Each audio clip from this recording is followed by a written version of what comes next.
Good morning, people, and welcome, finally, to parts 53 and 54 of Build Your Own R2-D2. I am probably the last person on the whole of YouTube to be bringing you this video. It was not my fault, as anyone who watches my channel will know, and anyone who's following this will also know.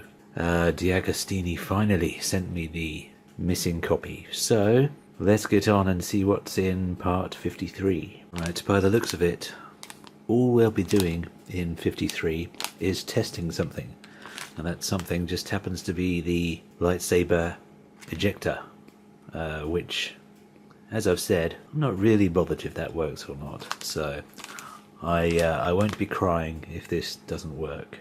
We have to do some testing, so once I've got this open, we're plugging the black and yellow into, I believe, that port there, and then we'll see what happens after that. Let me take this out of the bag, then I'll get back to you once I've plugged this in, fiddled around with that thing as well, the nice rainbow coloured wiring.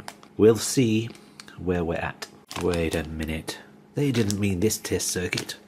They obviously meant this test circuit, which was from part, I don't know when. Maybe the same part as the ejector unit.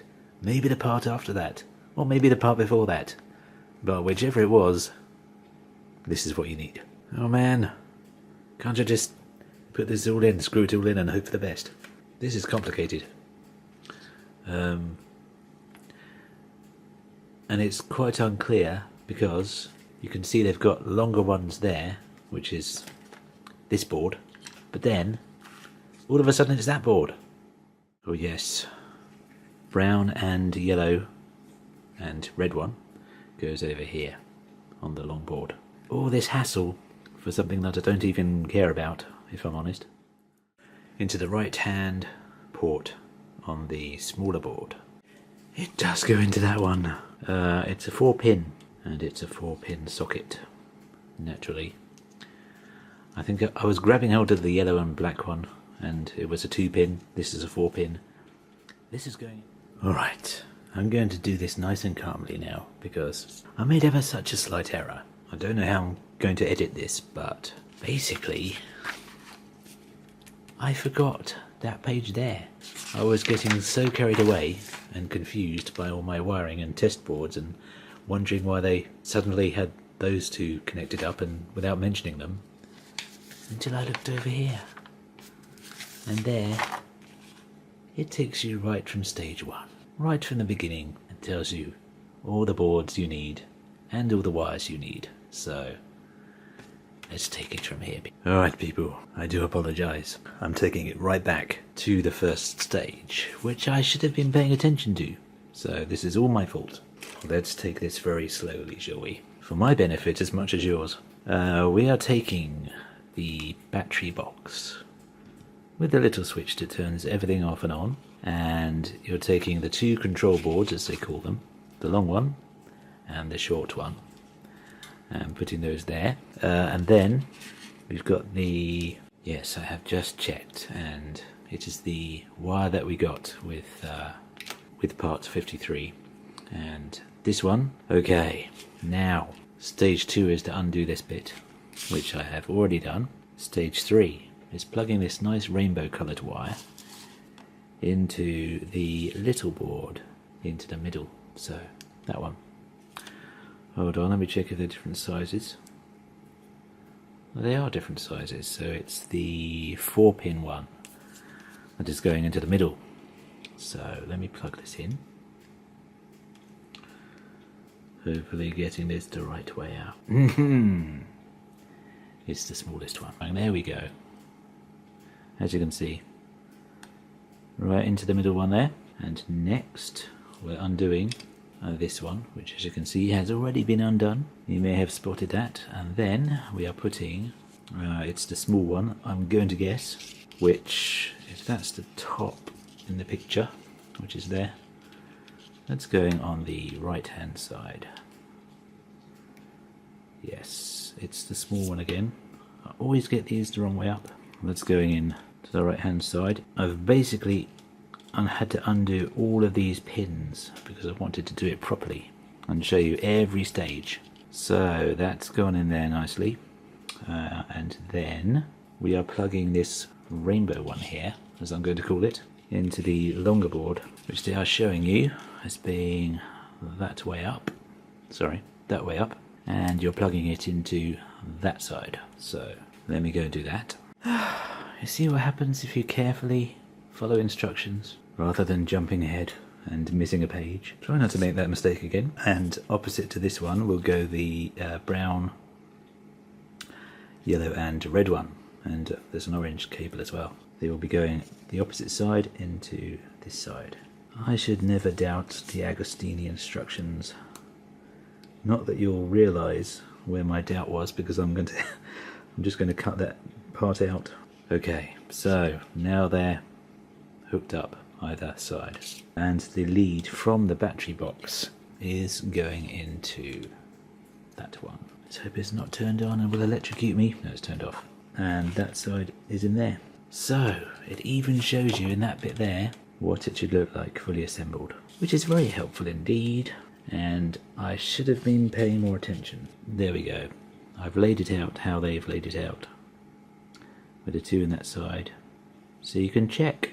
They give you a photo so that you can check that you've got this all right, and I believe I have. So now it is on to page 14. Are we happy? Yes, I can confirm that we are happy. Next, you are taking the lightsaber ejector system, and you're taking the yellow and black lead from the lightsaber tube, and you're hooking it up to the longer circuit board in the top left. So that's the 4-pin, and it's going up the top, which is right there in the corner. When I was pulling all these off again earlier, I actually pulled the housing for the plug off the board, which is quite bad, but it didn't seem to mind. Okay, that's plugged in, and now the red and black lead from the lightsaber tube will be going next to this one. Hope they'll be very happy together. This is the housing that actually came off the whole circuit board when I pulled the pin out. Okay, now they're all in, so we're turning it on and hoping that I haven't worn the batteries down. Oh, lights came on, I don't know why. Pressed test button S1. That's S1 in the top right hand corner. Let's see if anything happens at all. Something happened, that moved. I don't know if that's supposed to move. Check the motor runs. Press test button S2. Oh yes. Should we call that a success? We'll call that a success. Did it come up that quick in Return of the Jedi? Can you remember? I can't remember. Need to watch that film again soon. Well, that was quite exciting.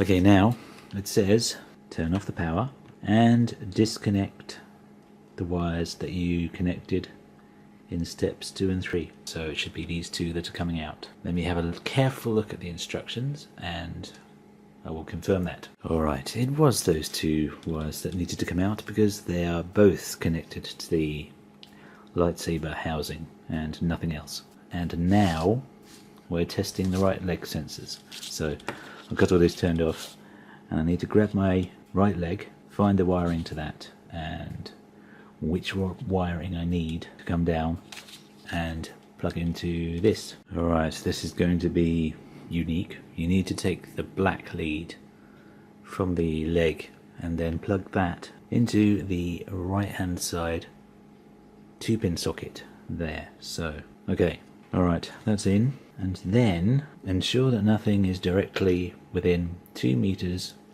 of the shoulder sensor. Then hold a solid object up and move it towards the sensor. Okay, I'm not quite sure how I'm going to achieve this on camera. Alright, I've found a way to do this. I can hold something up above this sensor and then the blue light, which is around here, should come on. Let me do that now. If I hold it up it should come on. There you go. Okay, I think my test was successful. I guess we'll find out someday.